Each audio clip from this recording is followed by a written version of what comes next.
Thank you, David. Well, again, 15 minutes is going to be to tell you what happened during the 90s, which is what's going to happen again in this awfully short time, but we're going to give it a try. First, I wanted to ask a little question. Raise your hand if you know what the term limited networks means. Ruh-roh.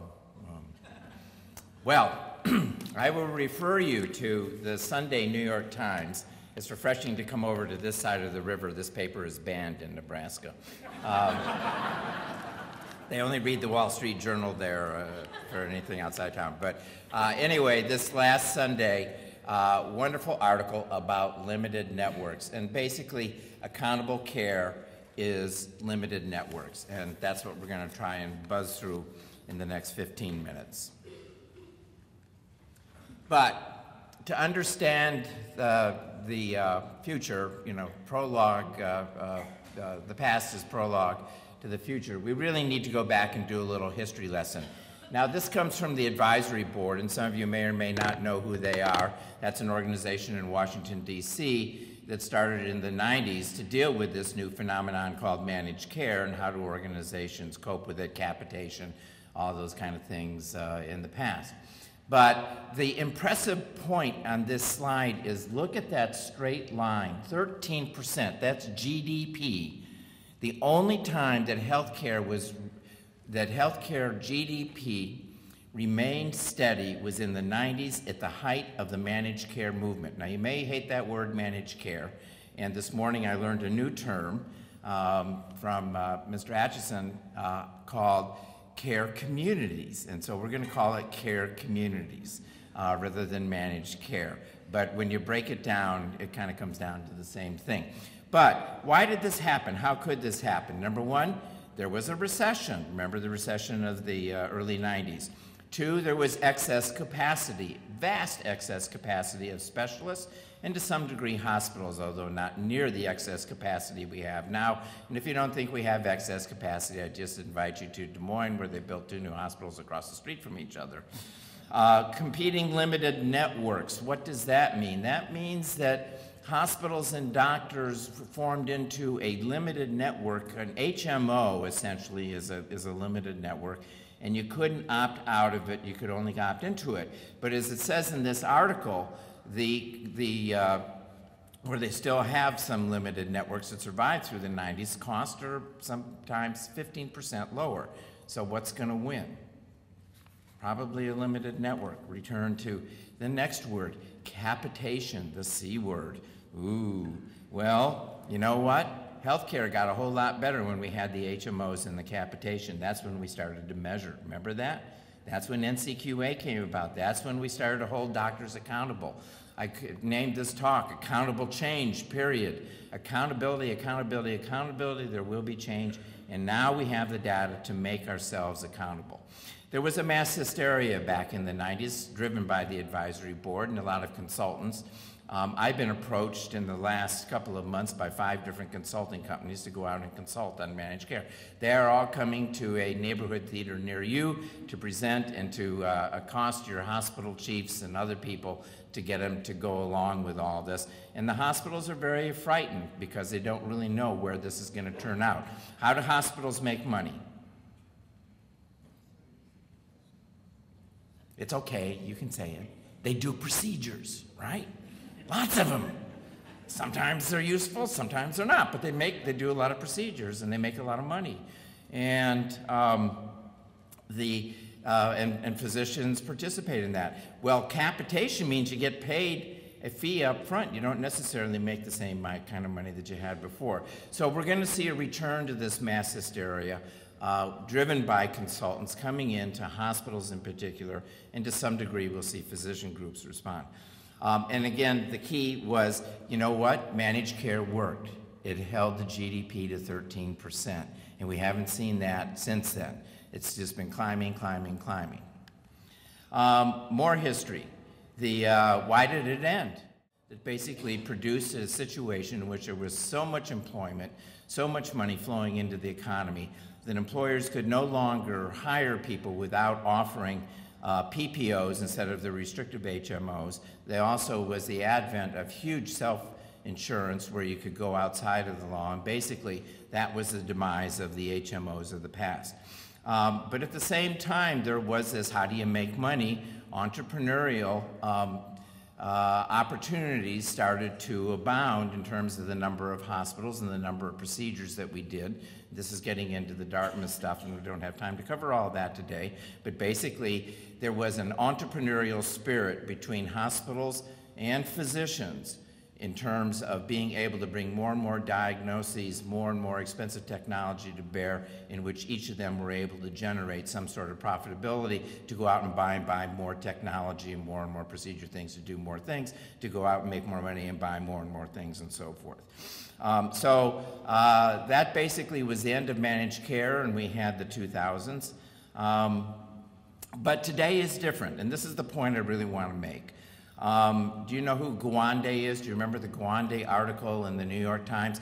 That thing burned through Congress to the extent that both Republicans and Democrats now, going down to the bottom point on the slide, think that fee-for-service is the root of all evil in healthcare costs, and both sides, both parties, are determined to push out fee-for-service and move towards what we call value-based pricing. In other words, can you measure what you're going to get and pay an appropriate price for it, rather than just making money by doing more procedures over and over again? The Dartmouth, Jack Winberg, who's been demonstrating variation in care for years, has finally got his day, finally got his audience, and Congress also believes that 30% of care, some people estimate as much as 50% of care, is unwarranted variation. We've got PPACA, that's the Healthcare Reform Bill. Does anybody know what IPAB stands for? Independent Payment Advisory Board. These are hired individuals, 15 at $165,000 a year, who after Medicare starts to blow past the 3 to 4% annual inflation rate, will go in and make the determination, and this will not go back to Congress. This goes directly to the Secretary, and the Secretary shall determine that prices for certain things get lowered. So if you don't think this stuff's going to happen, just think of the power of that board. The Innovation Center, $10 billion to do things new and differently, and $30 billion to repeat some of the experiments of the private practice, group practice innovations. Oops, somehow something got left out of here. Anyway, well, there it is. Okay. Now, and if you don't think it's going to happen yet, there are actually 147 new agencies coming. 147 new agencies. So everything that we didn't like about Hillary Care, it's come to pass. So here's the take-home point. Today, the meteor is coming. It is not too far from Earth. It really hits in about 2014. And are we going to be the dinosaurs that we really are today and depend upon the tall palm trees and so forth to get our nutrition, which when the meteor did hit, those all got wiped out. And if you go to the bottom of the slide, are we going to be horses? Did you know that horses existed back in the dinosaur era? They were about 12 inches tall, and that's what the picture is trying to demonstrate there. So are we going to adapt and change? And the grass survived while the tall trees didn't after the meteor hit, and look at what the horses are today. So the big question is, sitting in the audience, are you going to change, or are you going to put your head in the sand and say, no, this isn't going to happen, and I bet they can't really take it very much forward? Stuff is coming, and we're just talking about the government so far. This is a thing from the Deloitte, and it's a nice timeline, and I refer you to the Deloitte website to see basically what the timeline is for healthcare, but the key is they're the new normal in 2017. Take-home points. Take-home points are we in hospitals, health plans, physicians, we didn't change anything. We didn't change. We knew it was broken. We knew we were driving it to become unaffordable. We did not step forward and change it, so they did it, and it's done. And it's being driven by the federal government, but it's not so much the federal government that's going to get there. I don't have time to go into the doctor or physician hospital alignment, whether that's going to survive or is going to take on new forms, but I do know this, it's going to be changed like you've never seen it. And why is there going to be change? Because at the end of the day, I don't have my pen with me, The pen is the most expensive piece of medical equipment ever invented. You've probably heard this before. At least 80% of healthcare costs pass through it because I, as a doctor, can't make anything get spent until I write that order. So what we have to do is to change the paradigms, the pathways, the algorithms up here in the synapses that affect the pen down there. And that really centers on the physician and how do we align the incentives for physicians, and that's what accountable care organizations, limited networks, and prepayment are set up to do. Now, I said the federal government is really driving a lot of this, but I'm going to tell you to pick your poison. I think that most of it's going to become market-driven. The reason I'm here is that I am from Brigadoon, Omaha, and nothing bad has ever happened in Omaha to a doctor, ever. For those of you who don't like what you get paid here, come on over to Omaha. It's pretty sweet.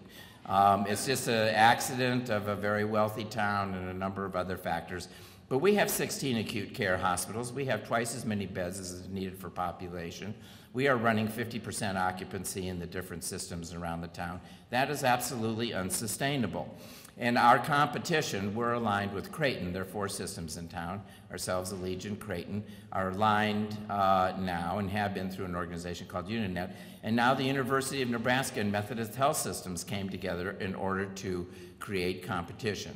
So I'm in a new role called Accountable Care Officer, trying to get the organization ready for this prepaid limited network future where our limited network of Creighton and Alegent compete against, on a price basis, which will drive down the cost of care, against Methodist and the university. And what will we use? Core Central Medical Home. Tom did a great job of outlining what's there. You cannot have an accountable care organization without the medical home, and I call it closing the triangle: patient, physician, and care manager. The problem in the past is we never connected the physician and the care manager. Where are the savings in all of this? Length of stay, hospitals over capacity reduction in 2 ways. Some are going to go out of business, and they should. This is business. In other ways, those hospitals that survive will increase their capacity and be able to do better. Rehospitalizations we aren't going to pay for it anymore, particularly when they're avoidable. Hospitalizations, as our new head of CMS says, Don Berwick, is a failure of care. Intensity of service, watchful waiting versus intervention, low back pain, and you can see it all begins to build up, and you begin to understand that 30% of excess capacity waste is in the system to be taken out, and it's going to get driven by real competition between limited networks. Other things, just to tell you so what are we doing to get ready for it? We're working with a private employer. We're identifying high-risk patients to send them and put incentives in through their health plan so they come to our medical home, and we'll save them 20%, and then after we prove it, we'll ask them to help pay for that and do some shared savings. We're going to do ETG, episode treatment groups. We're going to put groups of things together like a HIP. We're going to figure out where the costs are, and we're going to take the cost out by working with the physicians in a transparent way. Other things that are, there are too many things, again, for me to be able to go into, but basically we're going to see a rapid evolution through accountable care organizations or community care services. Again, I like that name. Maybe we can popularize it. We will change from fee for service to shared savings. So if we save money against a projected expenditure, we share that back and forth between the employer and the providers. How we divide it up among the providers is going to be kind of interesting. We don't have time for that today. We will eventually go into shared risk with the insurance companies. We will then do the bundled payment. We will get into partial capitation where physicians take fees for being capitated, and then the whole system takes capitation as a whole, and that will be the evolution. The race car there is how fast is this going to go? I don't know. I'm predicting it's going to go pretty fast in Omaha because all the conditions that happened in the 90s that drove managed care are sitting and waiting to be harvested in Omaha. Now, last slide I want to finish with was where I kind of started a little bit earlier. It's about the pen, and it's about doctors, and it's about their behavior.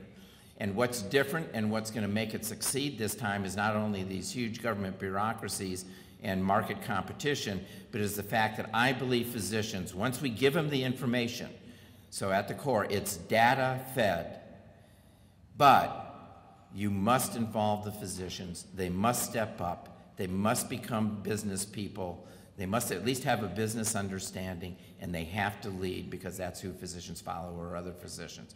So at the core, data-fed, doctor-led. And I'm 17 seconds over, so thank you very much.